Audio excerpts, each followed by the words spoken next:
News 5 at noon is being brought to you by Insurance Corporation of Belize, serving Belize for 40 years.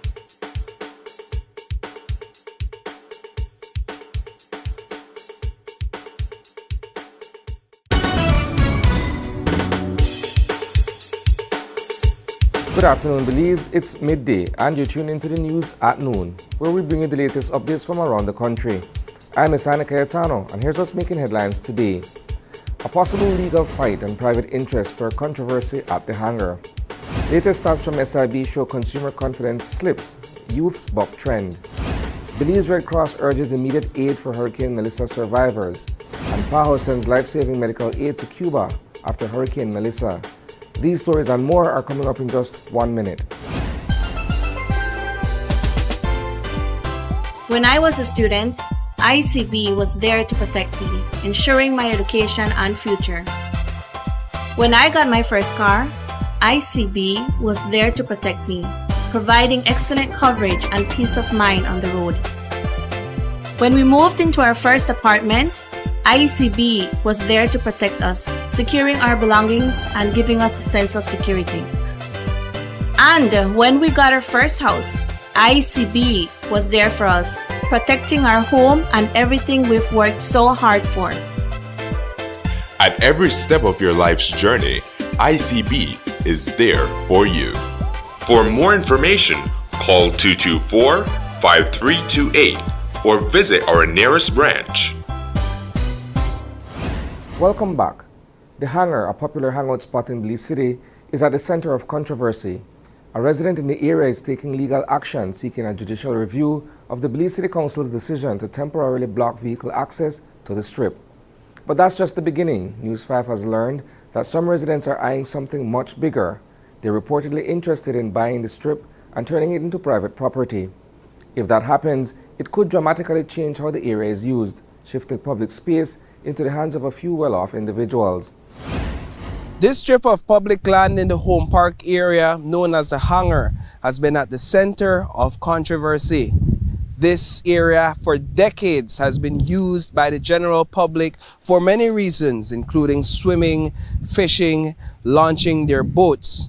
In August, the City Council moved to block the area from vehicular traffic. That is after residents got together and signed a petition making various complaints about noise, loitering, burglary, theft, and even loud music. News 5 is aware of an application to the Ministry of Lands for provisional approval to subdivide the area. Now, questions linger as to whether or not that application was granted approval, and if what was meant to be public road has been decommissioned, and if the subdivision is already underway. When we reached out to the Minister of Infrastructure Development, Julius Espat, he informed us that those decisions would fall directly under the Belize City Council. The Public Service Union is gearing up to declare a trade dispute regarding the Belize Tax Services pending transition into a semi-autonomous revenue agency, SARA. For months, the union has voiced its concerns regarding the shift, noting that employees risk losing benefits accumulated over time, and that demand that the government explain how exactly it will increase revenue within the service. The union claims that their cries have consistently fallen on deaf ears, and now they're ready to act. On Monday, we asked Prime Minister John Briceño if he was aware of a possible strike brewing, to which he said no. PSU President Dean Flowers tells us more. The results of last night's meeting indicates that the Public Service Union is to declare a trade dispute against the government of Belize and provide the Minister of Labour with a 21 days notice for intent to engage in the industrial action to address the anxiety and the concerns that we've raised and which have gone unanswered by the government of Belize. The Briceño administration, or at least the leadership in the Briceño administration, and in some of these departments, believe that they do not owe accountability for the Belizean people, or to anyone for that matter. I keep saying, if that's the kind of regime that you want to run, then you're free to go and run that in your household or in your private business. but this is the people's business. This is the people's tax department. This is public officers that you're dealing with, and you have a duty and a responsibility to communicate, to dialogue, and to respond, and to be held accountable, and to answer questions when answers are being asked. But it would appear that one of the trademark of this administration and its leadership is to disregard accountability and transparency in the decision and policy making processes. Today, we're diving into the pulse of the Belizean consumer, and the latest numbers show that confidence is slipping. According to the Statistical Institute of Belize, the Consumer Confidence Index for September came in at 45.7, down from 46.8 in August. That's a 2.2% dip, and it marks a return to the downward trend we saw earlier this year. So, what's behind the numbers? The index measures how hopeful or hesitant people feel about the economy, their personal finances, and making big purchases. And right now, Belizeans are feeling more cautious across the board. The biggest red flag: confidence in buying durable goods, things like appliances, vehicles, and furniture took a hit, dropping by 2.2%. That suggests households are tightening their belts.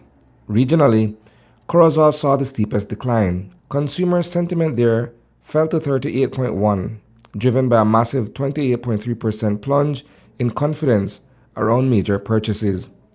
But it's not all gloomy. Stan Creek stood out with a 5.8% boost in overall confidence, thanks to brighter expectations for the future. Urban and rural Belizeans both reported lower confidence, though rural areas showed a slight uptick when it came to durable goods. And when we break it down by gender, both men and women are feeling less sure, but women in particular are more hesitant about spending on big-ticket items. Now here's a twist. Young adults aged 18 to 24 are bucking the trend. Their confidence index jumped to 60, a whopping 26.8% increase. Even more striking, their outlook on buying durable goods soared by over 64%. That's a major shift in spending behavior among Belize's youth. So what does this all mean for the economy? Consumer confidence is a key signal of future spending, and with most groups showing signs of caution, businesses and policymakers may need to prepare for slower growth ahead. There's a call for urgent humanitarian aid following the devastation caused by Hurricane Melissa. The Belize Red Cross Society has launched an emergency appeal to support the islands ravaged by Hurricane Melissa, which made landfall in Jamaica on October 28th and Cuba just a day later. The storm left behind a painful trail of destruction, flattened homes, crippled infrastructure, and widespread power outages.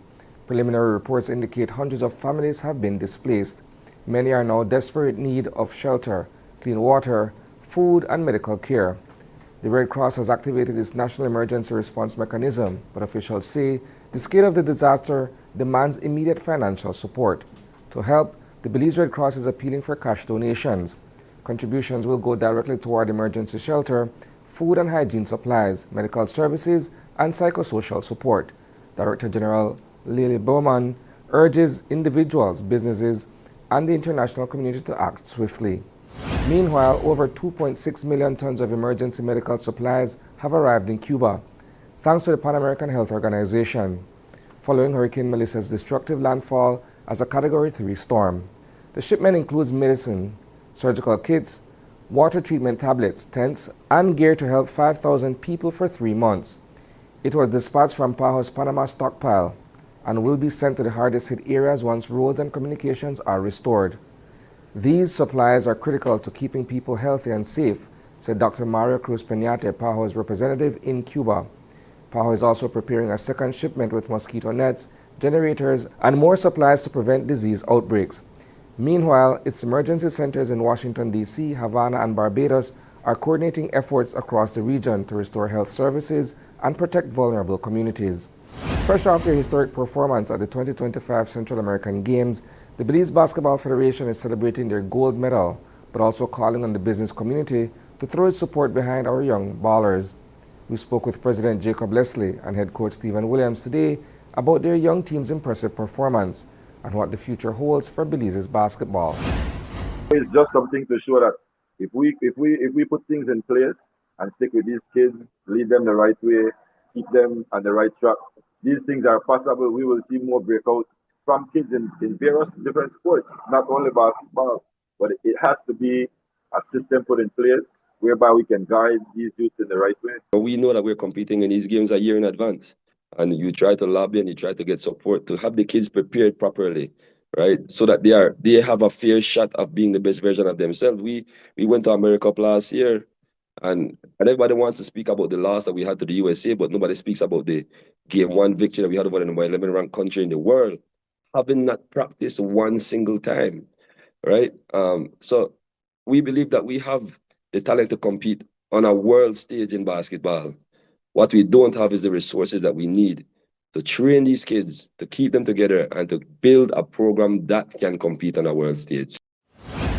That's a wrap for the news at noon. But don't worry, there's plenty more coming your way at 6 p.m.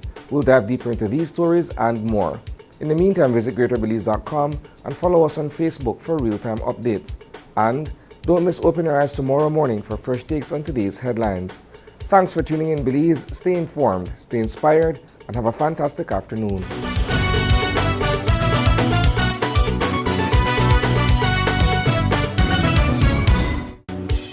News 5 at noon was brought to you by Insurance Corporation of Belize, serving Belize for 40 years. Are you passionate about your community? Got a nose for the news?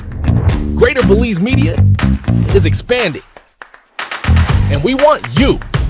We're calling on correspondents in every municipality across Belize to join our dynamic newsroom. Share the stories that matter. Be the voice of your own. Step up.